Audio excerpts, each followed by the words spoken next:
Mutual fund में पैसा लगाने वाले हर निवेशक के लिए सबसे बड़ी चेतावनी दोस्तों, क्या आप भी सिर्फ ये देखकर किसी फंड में एसआईपी शुरू कर देते हैं कि वो स्मॉल कैप या मिड कैप कैटेगरी का है? तो रुक जाइए, आप एक बहुत बड़ी गलती कर रहे हैं। सिर्फ एक साल के आंकड़े ने साबित कर दिया है कि एक ही कैटेगरी के दो अलग अलग फंड्स के रिटर्न में जमीन आसमान का अंतर आ चुका है। एक फंड ने जहां निवेशकों का पैसा डबल किया, तो वहीं दूसरे ने बेहद फीका रिटर्न दिया। आखिर सही फंड चुनने का वो कौन सा सीक्रेट फॉर्मूला है जो कि आपके पैसे को डूबने से बचाएगा? आइए डिकोड करते हैं इस बड़ी रिपोर्ट में। नमस्कार, मैं हूं आपके साथ संध्या बिष्ट और आप देख रहे हैं द इकोनॉमिक टाइम्स हिंदी। दोस्तों, अगर आपने किसी भी म्यूचुअल फंड स्कीम में निवेश किया है तो उसका रिटर्न काफी हद तक इस बात पर डिपेंड करता है कि आपने कौन सा फंड चुना था। एक ही कैटेगरी के फंड्स के बीच रिटर्न में बड़ा अंतर देखने को मिला है। एग्जाम्पल के लिए फ्लेक्सी कैप कैटेगरी में सबसे अच्छा परफॉर्म करने वाले फंड ने एक साल में 12.29% का रिटर्न दिया, जबकि सबसे कमजोर परफॉर्म करने वाले फंड ने 5.75% का नेगेटिव रिटर्न दिया। वहीं स्मॉल कैप कैटेगरी में सबसे बेहतर और सबसे कमजोर फंड के परफॉर्मेंस में अंतर और भी ज्यादा रहा। ट्रस्ट स्मॉल कैप फंड ने पिछले एक साल में 27.39% का दमदार रिटर्न दिया, जबकि टाटा स्मॉल कैप फंड ने 5.08% का नेगेटिव रिटर्न दिया।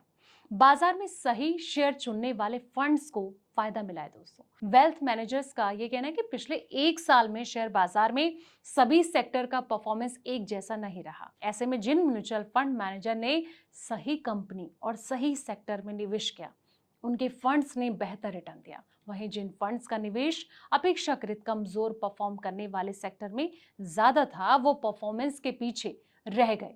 अब सवाल यह आता है कि किन सेक्टर ने बेहतर रिटर्न दिया है। तो बता दें कि ट्रस्ट म्यूचुअल फंड के जो चीफ एग्जीक्यूटिव ऑफिसर यानी कि सीईओ संदीप बागला ने कहा कि पिछले एक साल में बाजार ने अच्छे शेयर चुनने वाले फंड मैनेजर को इनाम दिया है। उन्होंने बताया कि जिन पोर्टफोलियो में defence, data centre, premium consumption और फाइनेंशियलाइजेशन ऑफ सेविंग से जुड़ी कंपनियों में निवेश था, उन्होंने बेहतर परफॉर्म किया है। दूसरी ओर प्राइवेट बैंक और साथ ही पारंपरिक आईटी कंपनियों में ज्यादा निवेश करने वाले पोर्टफोलियो जो हैं अपेक्षाकृत कमजोर रहे, क्योंकि इन सेक्टर का जो परफॉर्मेंस है बाजार में उतार उतना अच्छा नहीं रहा। अब ऐसे में सिर्फ रिटर्न देखकर फंड चुनना सही नहीं है। एक्सपर्ट का ये कहना है कि किसी म्यूचुअल फंड का सिर्फ पिछले एक या फिर 2 साल का रिटर्न देखकर निवेश करना, जो फैसला आप लेते हैं, वो सही नहीं होता है। बेहतर रिटर्न जरूरी है, लेकिन सही फंड चुनने के लिए कई दूसरी बातों पर भी ध्यान देना बहुत जरूरी हो जाता है। निवेश से पहले आखिर वो कौन सी बातें समझना बहुत जरूरी है जो कि आपको फायदा दे सकें।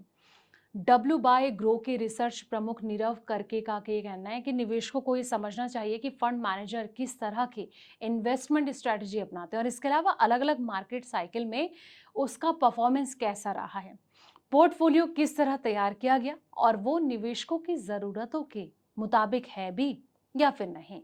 रिसर्च टीम कितनी मजबूत है और वो किन किन कंपनियों पर रिसर्च करती है, इन सभी बातों का आकलन करना बहुत जरूरी होता है। उनके मुताबिक ये कहना है कि इन पहलुओं को समझने के बाद ही किसी म्यूचुअल फंड में निवेश का फैसला करना चाहिए। और कुछ म्यूचुअल फंड डिस्ट्रीब्यूटर का ये मानना है कि अलग अलग स्कीम्स के रिटर्न में जो बड़ा अंतर एक साल में दिखाई देता है, वो लंबी अवधि में धीरे धीरे कम हो जाता है दोस्तों।